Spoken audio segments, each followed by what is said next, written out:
Bonjour, je m'appelle Boubacar Sow, je suis guinéen, je vis actuellement en Chine, précisément à Guangzhou, communément appelé Canton à l'extérieur. Je fais cette vidéo pour partager avec tout le monde ce qui se passe ces derniers jours ici, ce que subissent les Africains noirs ici à Guangzhou. Donc, comme je disais, je vis en Chine il y a maintenant 8 ans. J'ai étudié la langue chinoise ici et depuis 2 ans, je travaille. Donc, vous avez peut-être vu sur les réseaux sociaux, dans les médias, soit disant que les Noirs qui vivent en Chine, à Guangzhou, sont expulsés de leurs hôtels, de leurs maisons, et ils errent dans les rues. Ils n'arrivent pas à trouver où dormir, ils n'arrivent pas à avoir à manger parce qu'aucun restaurant ne leur reste l'accès.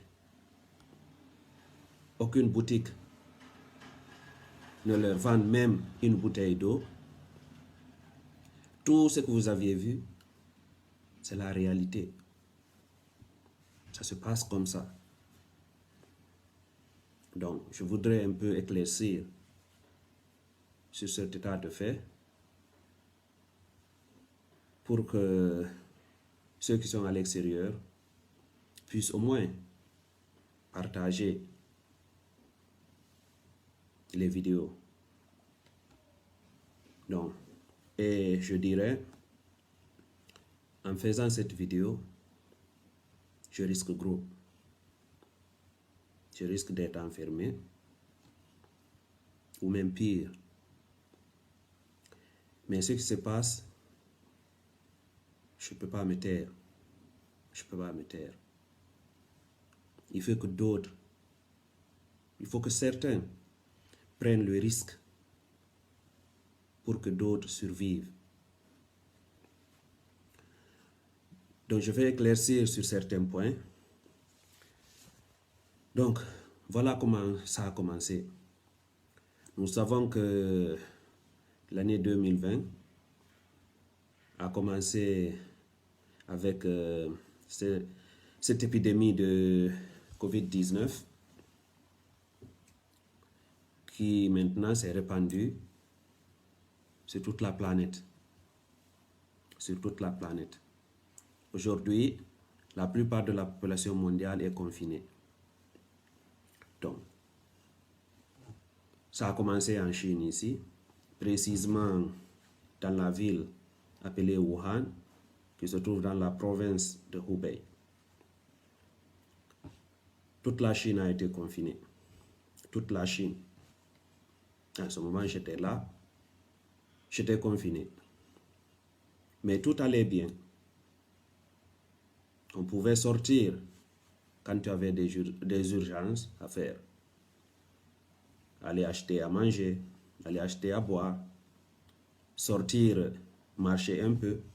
Tout était possible. Il n'y avait aucun problème.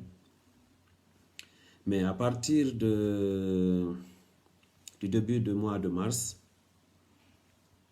les activités ont recommencé ici en Chine. Les gens ont recommencé à sortir. Alors qu'à l'extérieur de la Chine, le Covid-19 faisait des ravages, des milliers et des milliers de morts. Donc, les Chinois qui étaient bloqués à l'extérieur reviennent.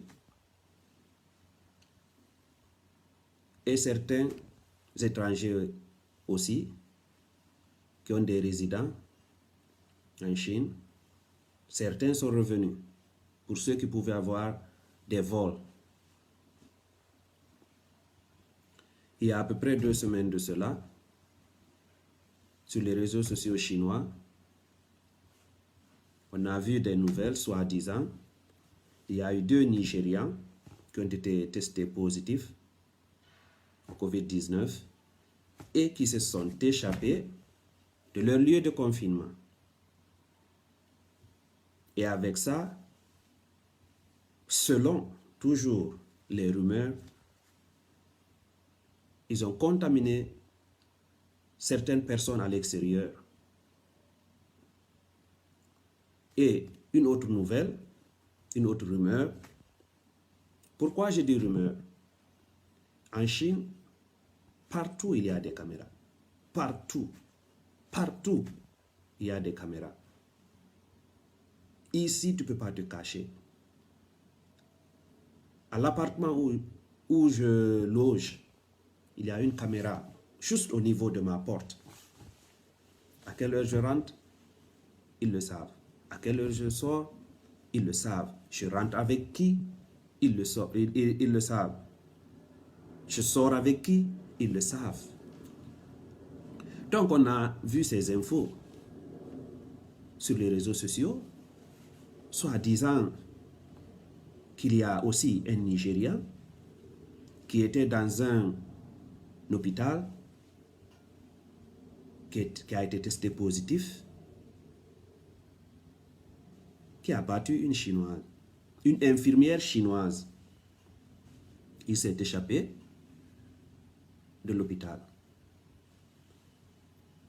À cause de ces informations, où on n'a pas vu de preuves, bien sûr. Par exemple, tout ce qui se passe en Chine, tu peux avoir des vidéos. Ici même, quelqu'un est en train de mourir. Les gens préfèrent filmer au lieu de l'aider. C'est pourquoi on doute de la véracité de ces informations. Parce qu'on n'a pas vu des vidéos. Nous qui vivons en Chine, on sait comment ça se passe.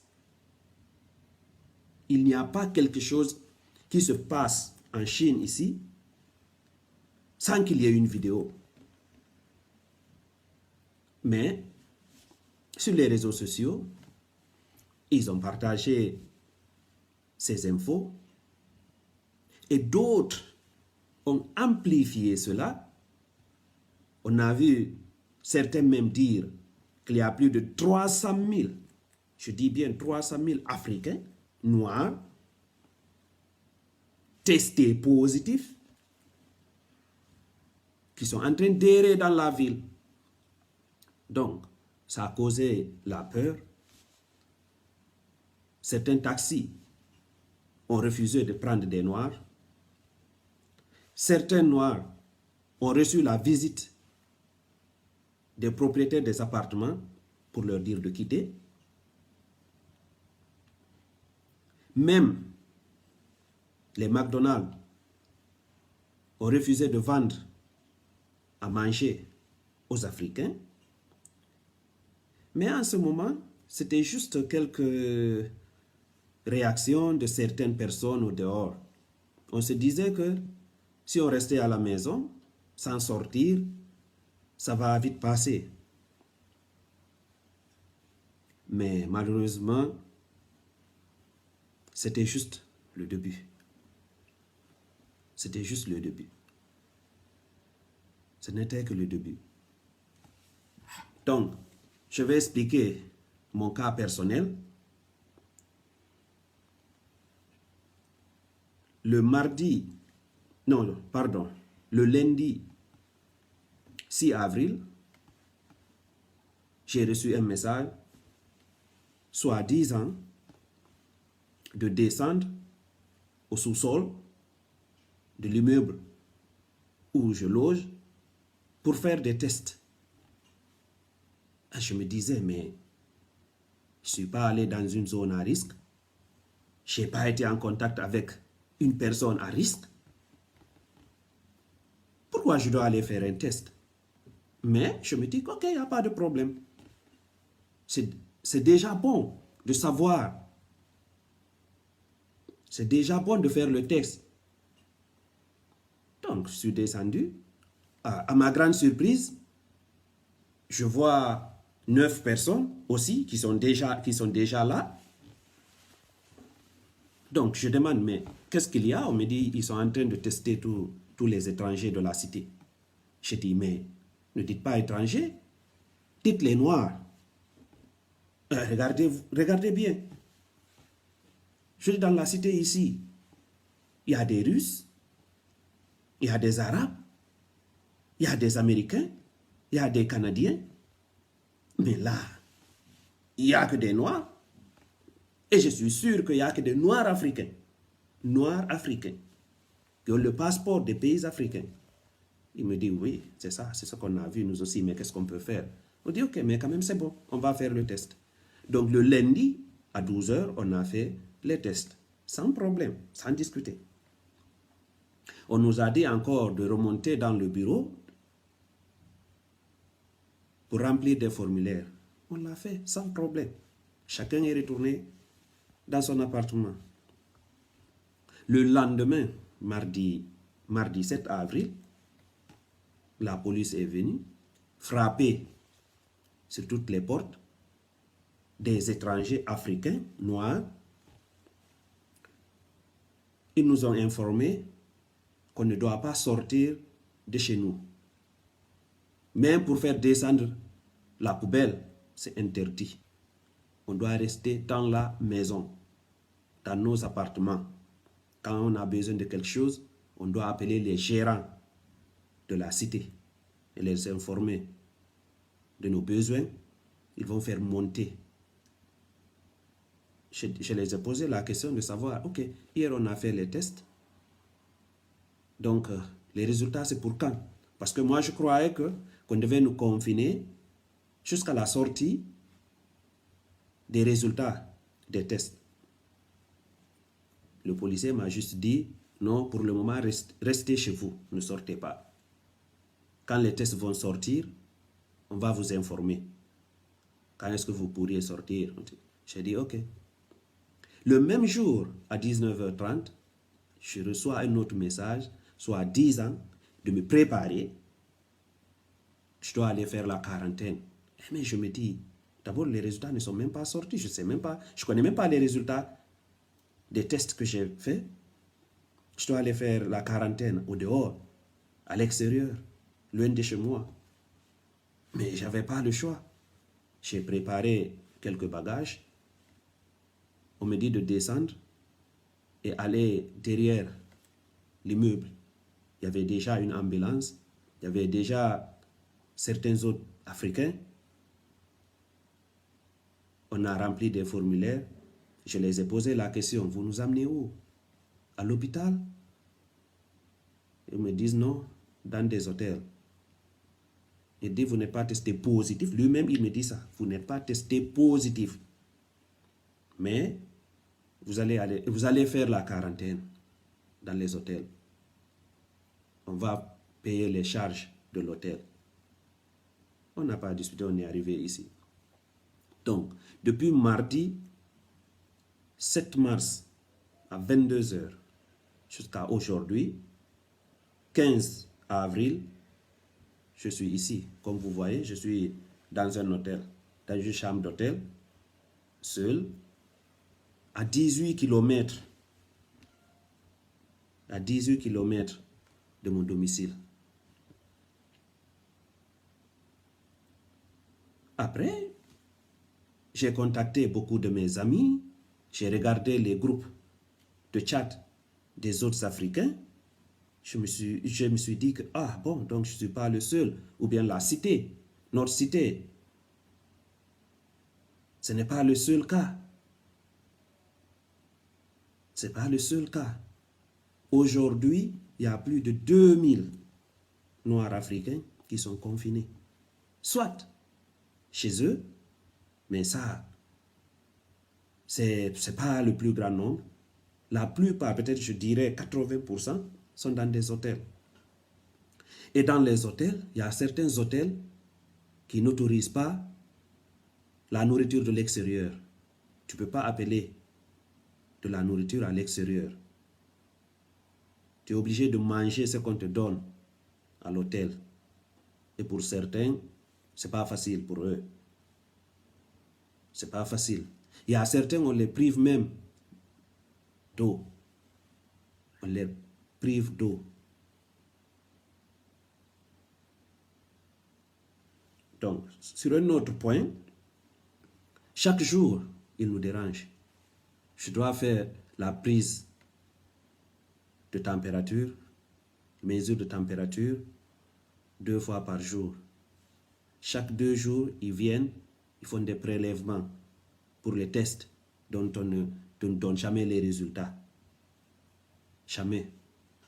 Moi, j'ai reçu des coups de fil de la police, des coups de téléphone de la police à 0h, 1h du matin.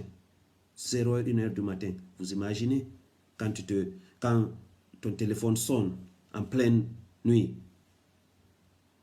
on te dit c'est la police. Vous imaginez comment tu vas te sentir? Tout le stress. Tu vas te poser toutes les questions. Ah, mes tests sont positifs. Qu'est-ce qu'il y a?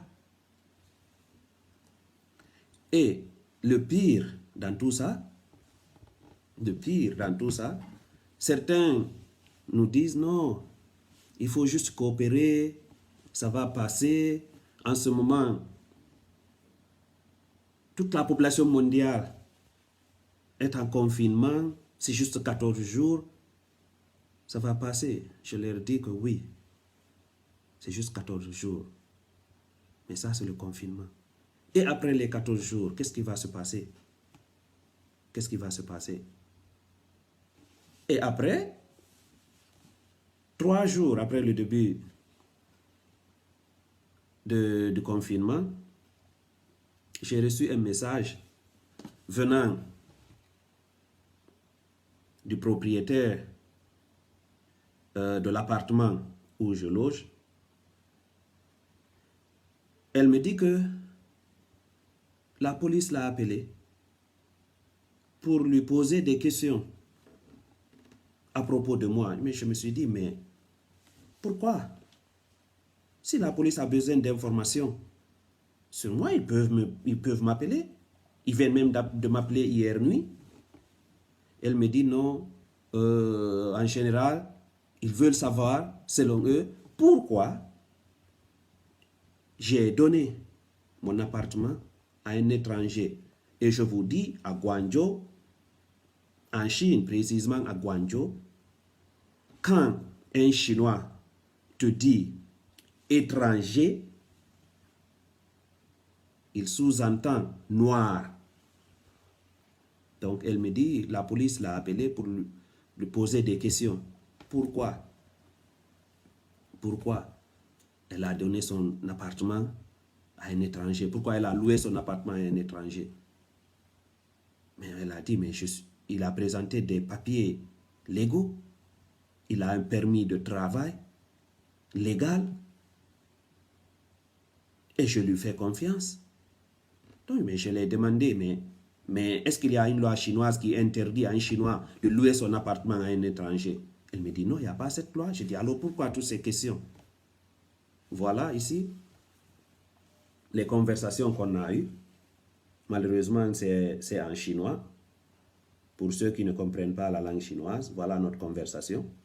Ça et là, je peux faire une traduction pour toute personne qui a besoin de voir la conversation en français, en anglais, je peux faire la traduction. Voilà ce qu'on a causé. Après, elle me dit, ne t'inquiète pas, moi, tant que tu vis légalement en Chine, tu peux rester. Donc, c'est pourquoi je disais à mes frères africains qui sont ici, il ne faut pas voir juste les 14 jours de confinement. Il faut voir après les 14 jours.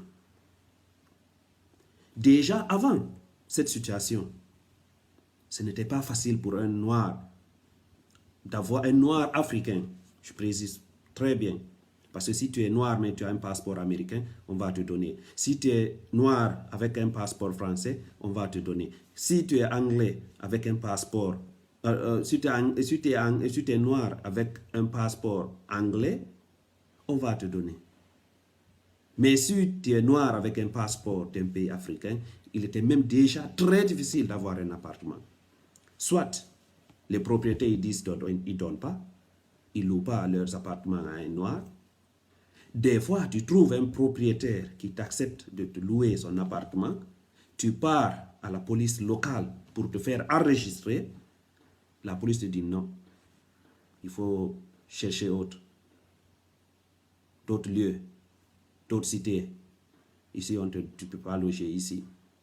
Maintenant, imaginez-vous, maintenant c'est la police elle-même qui met la pression sur les propriétaires des appartements.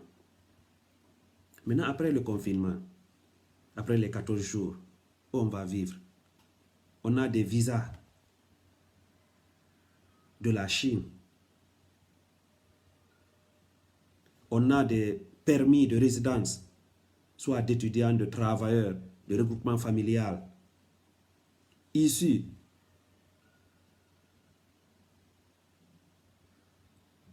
dans les consulats, dans les ambassades chinoises. Mais on nous refuse les appartements.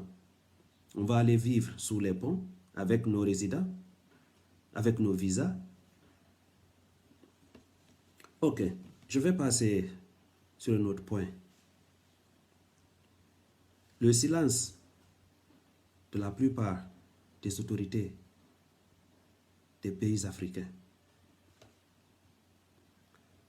Je veux parler d'abord de la Guinée, parce que c'est mon pays. On a tout fait pour contacter l'ambassade guinéenne. Lui, il est déjà en Guinée, avec sa famille, sans aucun souci. Nous, on est là. Certains n'arrivent même pas à avoir de l'eau à boire. Et hier, on a reçu une information, soi-disant, que l'ambassadeur dit que si les autorités chinoises réagissent comme ça, c'est à cause des comportements des Africains qui vivent ici. Parce que selon lui, il y a 2 Nigérians qui se sont mal comportés. Vous imaginez cette parole? À cause de 2 Nigérians, alors, on doit traiter tous les Africains de cette manière. Et déjà, il ne représente pas les Nigérians ici. Il ne représente pas les Nigérians ici. Il est là alors pour les Guinéens. Un Guinéen n'a rien fait de mauvais ici. Rien fait de mauvais ici. C'est pourquoi déjà, on s'attendait à ce genre de paroles. On ne s'attendait pas déjà qu'ils fassent quelque chose. Parce qu'ils n'ont jamais rien fait. Ils sont là pour eux-mêmes, pas pour représenter leur population. La seule représentation africaine à Gwanjo ici qui a réagi, c'est celui du Nigeria. Sous la pluie, sous le soleil, il est venu défendre sa population. C'est lui qui a servi à des Guinéens de l'eau à boire. C'est le seul qui a réagi. Et hier, il y a eu aussi l'ambassadrice du Mali à Gwanjo ici qui a réagi. Et nous, les Guinéens, et les autres pays africains.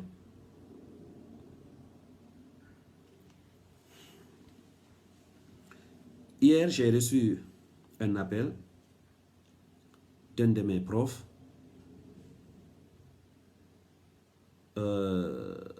qui m'a dit, quoi qu'il arrive, qu'on ne doit pas donner nos passeports aux gérants des hôtels. Parce qu'au début, on avait dit que le confinement dans les hôtels sont pris en charge par le gouvernement de Gwanjo, de la ville de Gwanjo. Par exemple, moi ici, je ne paye pas.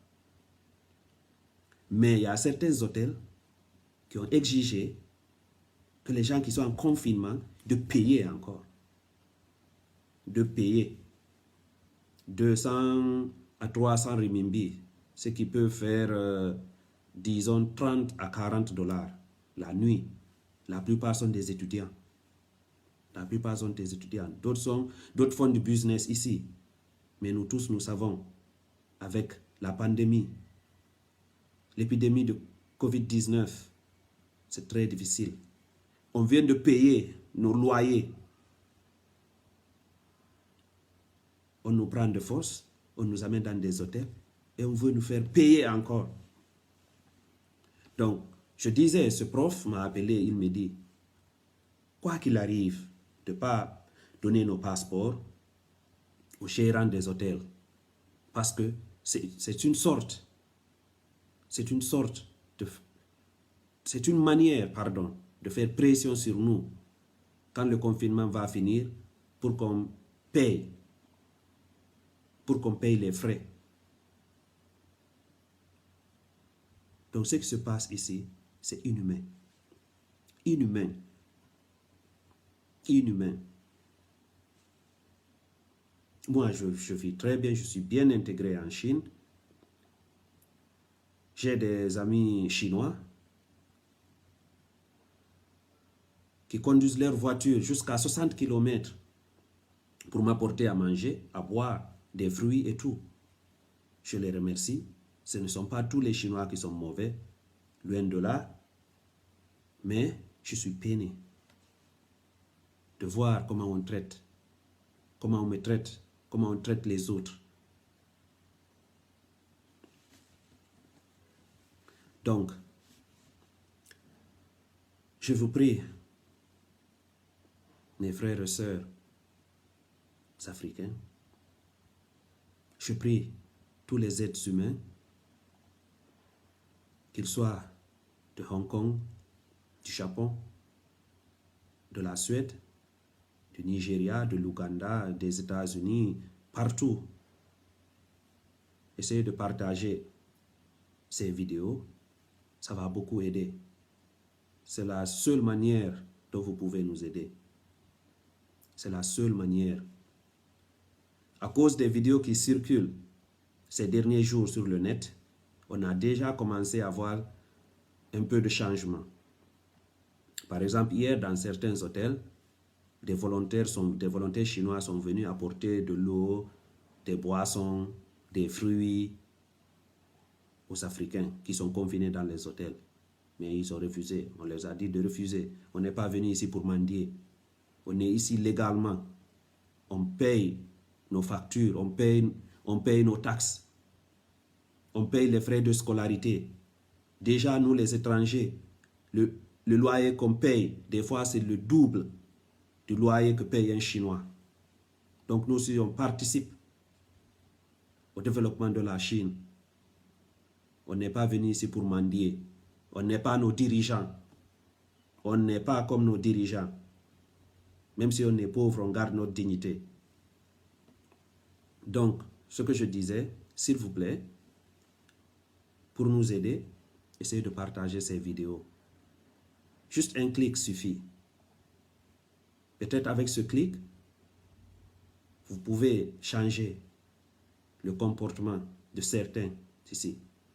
Je sais que le racisme a commencé avec l'humanité et ça va finir avec l'humanité. C'est une chose qui ne va pas complètement quitter. Il y a le racisme partout. Mais ce qui se passe ici, moi je dirais que ça dépasse du racisme. Si on laisse cela passer comme ça, peut-être un jour, on ne sait pas où ça va arriver. Peut-être on va tous nous mettre en prison ou bien dans des fosses communes.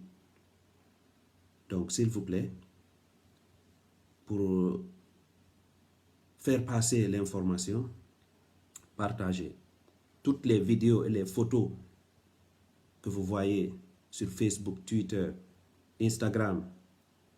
Essayez de les partager. Ça peut nous aider. Ça commence déjà à porter des fruits.